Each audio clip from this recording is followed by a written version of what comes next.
Halo semuanya, perkenalkan nama saya Nia Nurdian Ramadhani dengan NIM 25502310027. Saya dari kelas SI 25B dan pada video kali ini saya akan melaksanakan dan mendemonstrasikan seluruh instruksi materi ujian praktikum sistem informasi. Langkah pertama, saya akan membuka terlebih dahulu Ubuntu saya. Selagi kita menunggu proses bootingnya, saya akan menjelaskan sedikit mengenai latar belakang Linux dan Ubuntu. Linux sendiri adalah sebuah kernel atau inti sistem operasi bersumber terbuka yang menjadi fondasi bagi berbagai jenis distribusi sistem operasi. Sedangkan Ubuntu merupakan salah satu distribusi atau distro Linux paling populer yang dikembangkan oleh Canonical dengan antarmuka yang ramah pengguna. Dalam dunia industri, khususnya di bidang teknologi informasi, Linux dan Ubuntu memegang peranan yang sangat krusial, di mana perusahaan-perusahaan besar sangat mengandalkan sistem ini untuk mengelola server, cloud computing, IoT, hingga pengembangan perangkat lunak. Hal ini dikarenakan Linux menawarkan stabilitas tingkat tinggi, sistem keamanan yang tangguh, serta efisien biaya operasional karena sifatnya yang gratis tanpa memerlukan lisensi berbayar seperti OS komersial lainnya. Meskipun begitu, Linux juga memiliki kelebihan dan kekurangan. Kelebihan utamanya adalah stabilitas tinggi, yang dimana sangat jarang mengalami crash meskipun berjalan terus-menerus.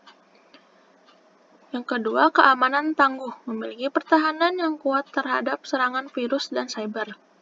Untuk kekurangan Linux, ada di kompatibilitas terbatas, di mana dukungan untuk aplikasi pihak ketiga seperti software desain tertentu atau game masih terbatas.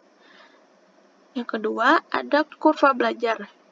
Membutuhkan pembiasaan bagi pengguna baru, karena pengoperasiannya banyak menggunakan perintah teks terminal.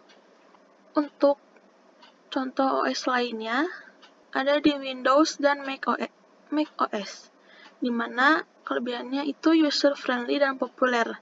Sangat mudah digunakan oleh masyarakat umum karena antarmukanya yang intuitif. Yang kedua, ada kompatibilitas luas. Didukung oleh hampir semua software pihak ketiga, aplikasi produktivitas kerja, aplikasi desain, hingga industri gaming. Untuk kekurangannya adalah biaya yang cukup tinggi, membutuhkan biaya lisensi yang mahal untuk pengguna resmi di perusahaan. Yang kedua ada research dan keamanan. Cenderung lebih berat dalam memakan memori perangkat keras, serta rentan terhadap serangan virus. Oke, karena virtual machine saya sudah menyala, mari kita buka langsung terminalnya.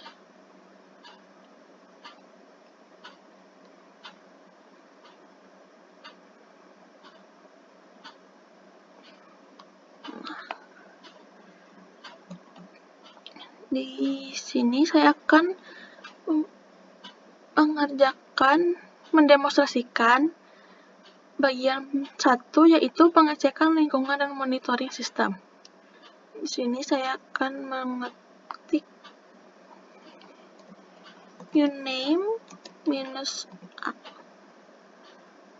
Nah, uname ini perintah untuk menampilkan nama sistem atau kernel yang sedang berjalan, dan -a ini singkatan dari all, di mana untuk menampilkan semua informasi sistem secara lengkap, seperti nama kernel, nama komputer, versi rilis, dan lain-lainnya. Langsung saja saya enter. Oke. Di sini ada Linux, di mana sistem operasi yang saya gunakan. Lalu ada Nia Nurdian, VMware Virtual Platform, itu hostname dari virtual machine saya. Lalu ada 6.17.0 generik. Ini versi rilis kernel Linux yang sedang berjalan sekarang. Lalu ada 14.1004.04. Ini menandakan bahwa saya menggunakan menggunakan Linux versi yang 24.04 ini.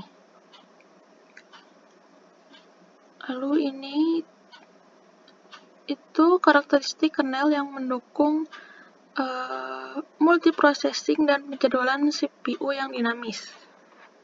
Untuk tanggal ini, waktu kapan kernel Linux yang saya pakai itu dibuat oleh tim pengembang Ubuntu ini. Lalu yang ini itu adalah sistem operasi yang berbasis 64 bit. Untuk ini nama lengkap dari sistem operasi saat ini. Oke, berikutnya saya akan menjalankan perintah df-h. Nah, df ini itu singkatan dari disk free, di mana untuk mengecek kapasitas dan pengguna ruang penyimpanan atau hard disk atau SSD. Dan -h ini adalah human readable untuk mengubah angka bytes menjadi satuan yang gampang dibaca oleh kita, seperti gigabyte atau megabyte. Oke, kita enter. Nah, di sini ada ini ya, kita pakai yang dev SDA ini. Di sini total kapasitasnya ada 25 GB. Untuk yang terpakainya sudah 14 GB.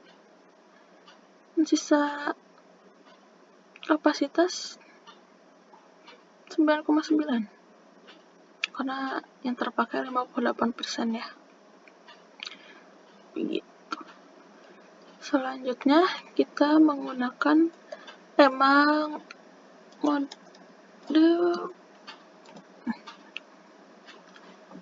kode ini. Free ini itu perintah menampilkan status penggunaan memori utama seperti RAM. Lalu -h ini seperti tadi ya, yang ini human readable, opsi untuk menampilkan angka kapasitas RAM dalam satuan yang mudah dibaca. Di sini RAM-nya ada 4 yang terpakai 1,2, yang kosongnya 1,4.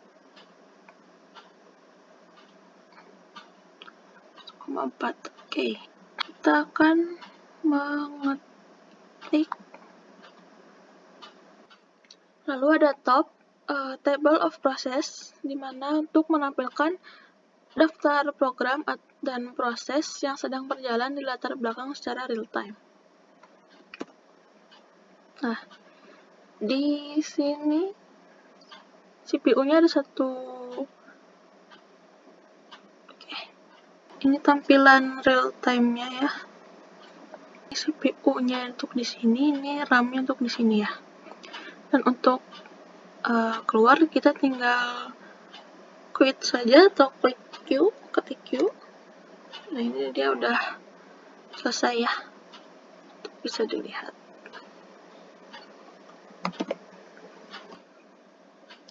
Nah, kita lanjut ke bagian 2, yaitu manajemen direktori dan manipulasi file dasar. Di sini saya akan mengetik perintah mikir data perusahaan skor 255027. Di sini itu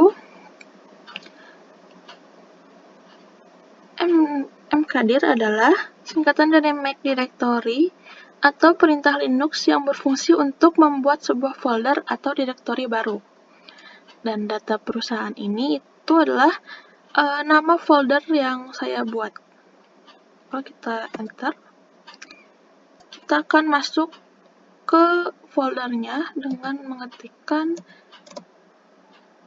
cd perusahaan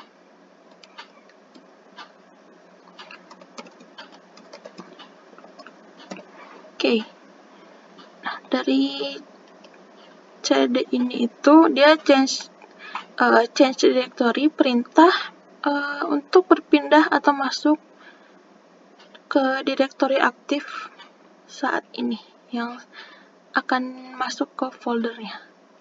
Kita enter. Nah, di sini sudah masuk ya. Tanda udah masuk itu dia bakal muncul seperti ini. Berikutnya saya akan membuat subfolder yang bernama IT, HRD, dan Finance.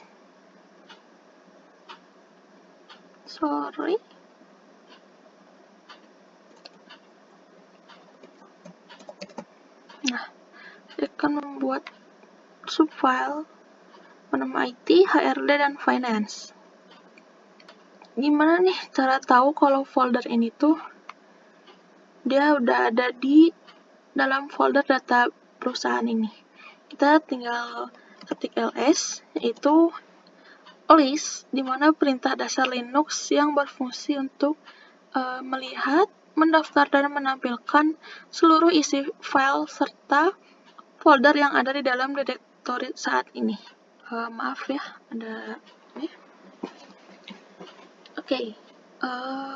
Kita enter.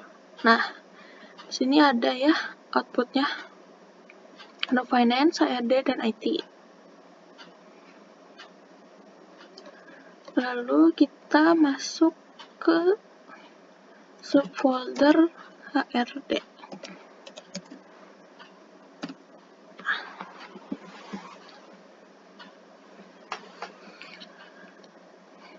Kita sudah masuk ya. Lalu kita akan mendemonstrasikan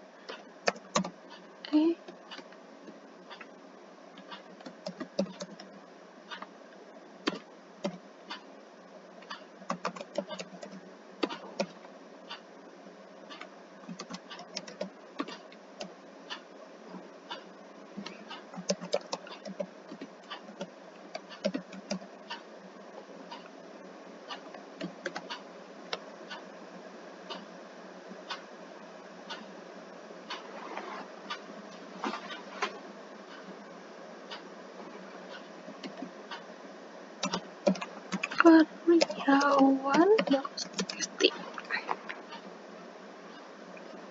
Nah, echo ini itu perintah untuk mencetak baris teks ke layar terminal. Dan ini opsi agar terminal mengaktifkan karakter khusus dalam hal ini. Ini adalah perintah yang akan muncul pada layar terminal nanti. Dan untuk tanda ini itu dia new line, di mana karakter berfungsi untuk membuat baris baru pada teks. Dan karyawan teks ini dan karyawan.txt ini nama file baru yang dibuat untuk menampung teks tersebut, teks ini. Jadi digunakan untuk membuat file karyawan.txt yang berisi daftar 5 nama karyawan secara berurut ke bawah.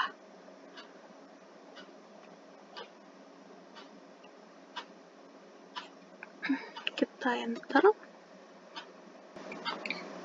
Nah, di sini untuk melihat hasilnya kita get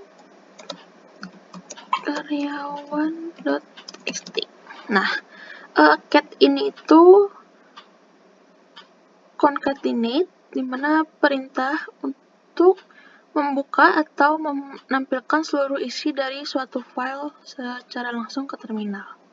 Dan ini file yang kita akan buka ya, seperti sama yang di atas. Kita enter. Nah, dia muncul sesuai urut, sesuai sama yang di sini. Nah, berikutnya kita akan memindahkan file karyawan ini ke file lain. Klik cp karyawan.txt .finance/gaji.txt.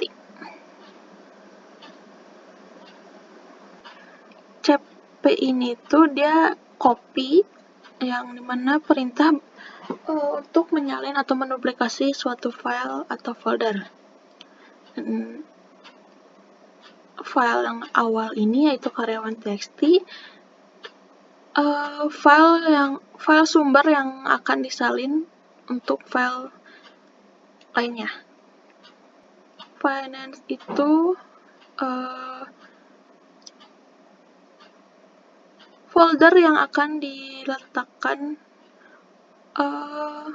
salinan yang akan diletakkan di dalam folder finance dengan nama baru yaitu datagaji.txt.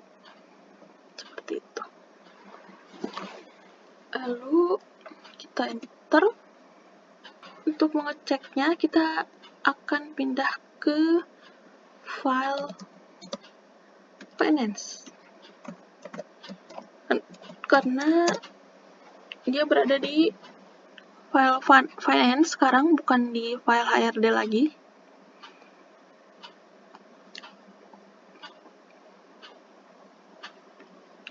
Enter.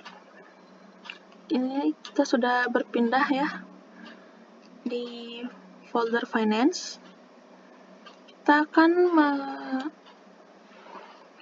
menampilkan atau memanggil si foldernya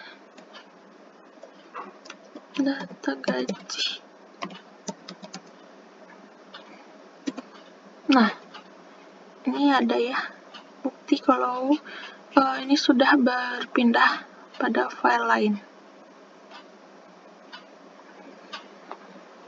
Oke, ini sudah beres untuk bagian 2. Oke, berikutnya kita ke bagian 3, yaitu pipelining dan analisis teks. Sini kita masuk ke folder IT-nya. Kita tinggal cd IT. Ini folder yang sudah dibuat waktu di bagian 2. Oke, kita sudah masuk. Lalu memerintahkan atau untuk menampilkan konteks teks tersebut dengan IOF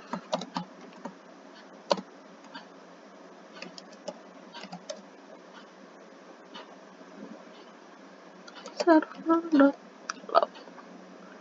Nah, di sini itu ada IOF atau end of file, penanda atau kata kunci yang terminal akan menerima ketikan baris teks baru. Server log ini itu dia nama file baru dengan format log sistem yang saya buat. Nah, di sini kita akan mengetik perintahnya 25.05.10 10.00.01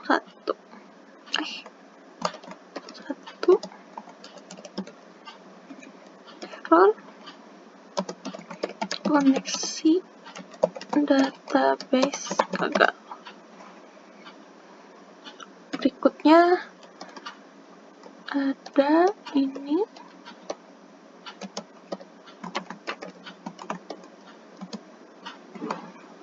info service started. Berikutnya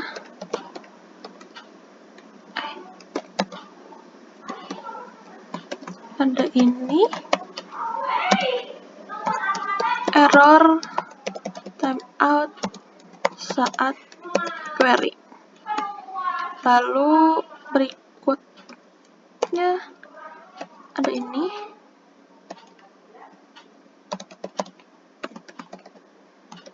tempat warning disk usage 85%. Berikutnya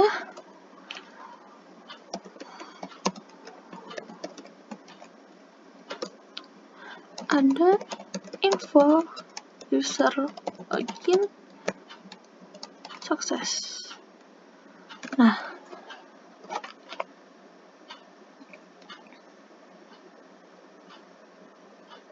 selanjutnya kita akan menyaring atau mencari yang ada kata errornya dengan klik grep error server.cloud. Nah, di sini ada grep itu singkatan dari Global Regular Expression Print, di mana perintah Linux yang berfungsi untuk mencari atau menampilkan baris teks yang cocok dengan kata kunci yang saya inginkan. Di sini yang saya cari adalah kata kuncinya adalah error, dan server log ini itu nama file target yang jadi sumber pencarian data log tersebut. Lalu kita enter. Nah, bisa kita lihat di sini ada outputnya ya. Itu log pada jam. Nah, di sini sudah muncul outputnya. Jadi perintah ini berguna untuk administrator jaringan untuk mendeteksi error pada sistem secara cepat. Berikutnya kita akan memindahkan si error ini, memisahkan file untuk file error. Ini kita akan mengklik grep error. Kita ketik file sumbernya yang untuk dipindahkan ke file lainnya. Nah, kita akan memindahkan yang awal dari server log ke laporan _error.txt. Kita bisa lihat apakah benar-benar pindah atau tidak dengan memanggil laporan tersebut. Nah, di sini muncul ya outputnya, berarti berhasil untuk memindahkan ke file barunya. Ini untuk bagian 3 sudah beres ya. Berikutnya kita akan ke bagian 4, yaitu job control dan penjadwalan. Di sini kita akan mengetik nano layanan.sh. Nah, nano ini itu perintah untuk membuka teks editor berbasis CLI di Linux untuk mengedit file teksnya. Dan layanan SH ini nama file baru dengan ekstensi SH atau shell script yang akan dibuat. Kita enter, kita sudah masuk ke edit teksnya. Kita akan mengetik datanya /bin/bash. Enter. While true, koma, echo, layanan server berjalan.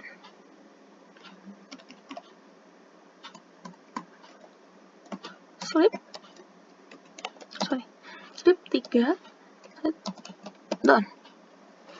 Nah, di sini ada /bin dan /bash berfungsi untuk memberitahu sistem Linux bahwa file script ini harus dieksekusi atau dijalankan menggunakan program interpreter bash shell.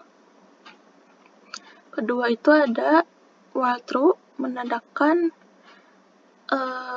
menandakan awal dari sebuah looping karena kondisi diatur sebagai true, maka perintah ini di dalamnya akan terus berjalan berulang tanpa pernah berhenti secara otomatis.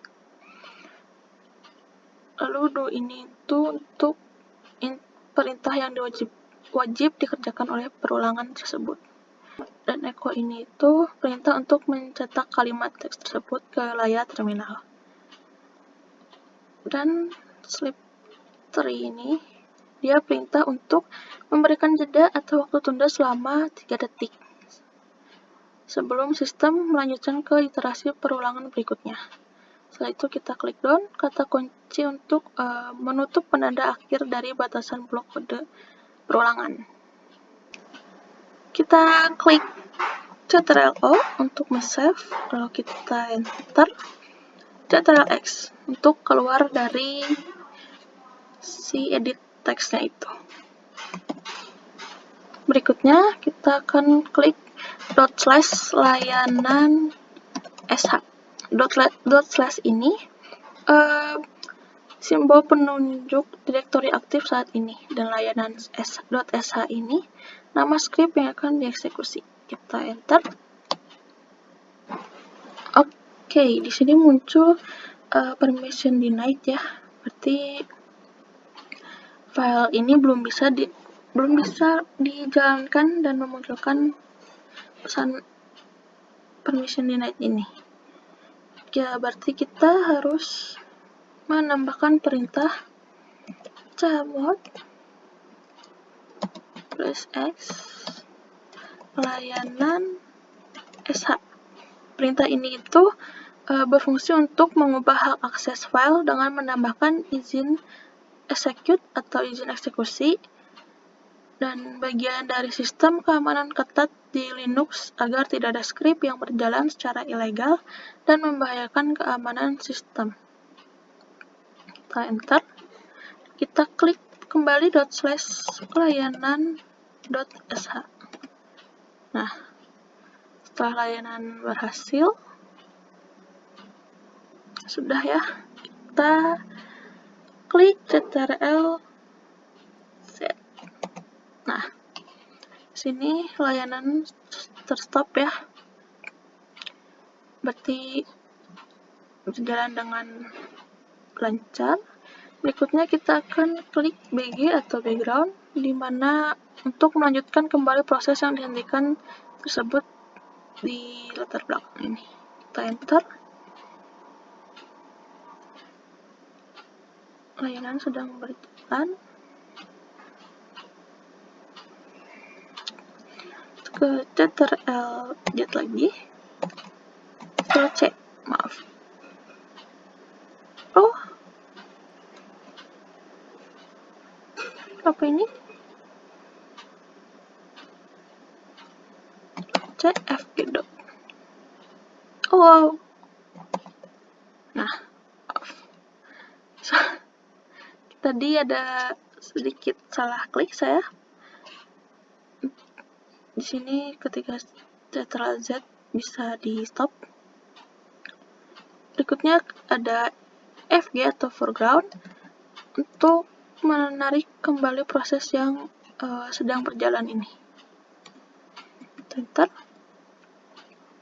Kita bisa lihat ya. Ini berjalan dengan lancar. Kita stopkan. Oke.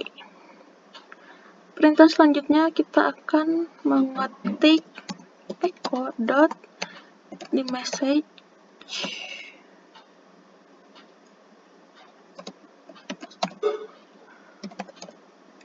log underscore system dot txt kutip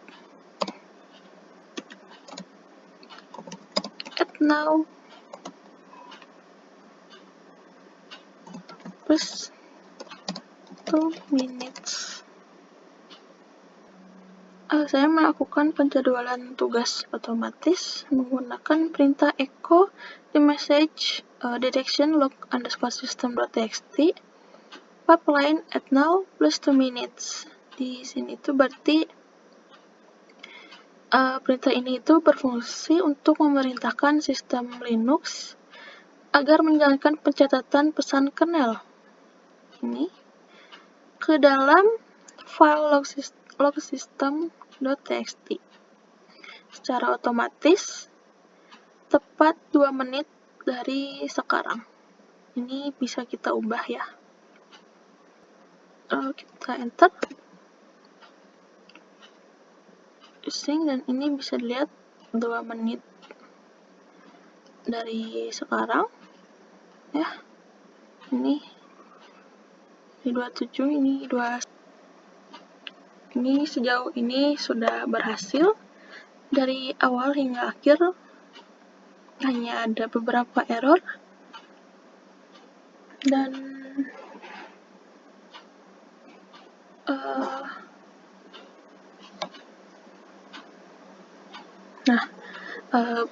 baik seluruh rangkaian instruksi dari materi ujian praktikum sistem operasi ini, mulai dari pemantauan sistem, manajemen file, dan direktori, pengelolaan hak akses dengan chmod ya di sini, lalu hingga otomatisasi tugas menggunakan perintah add.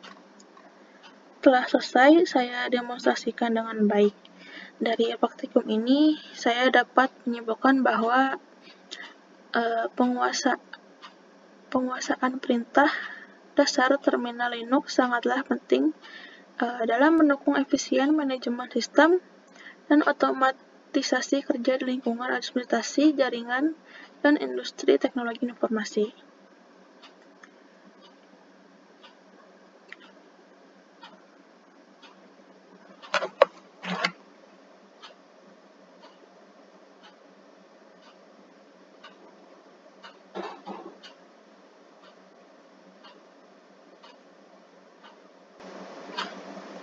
Oke.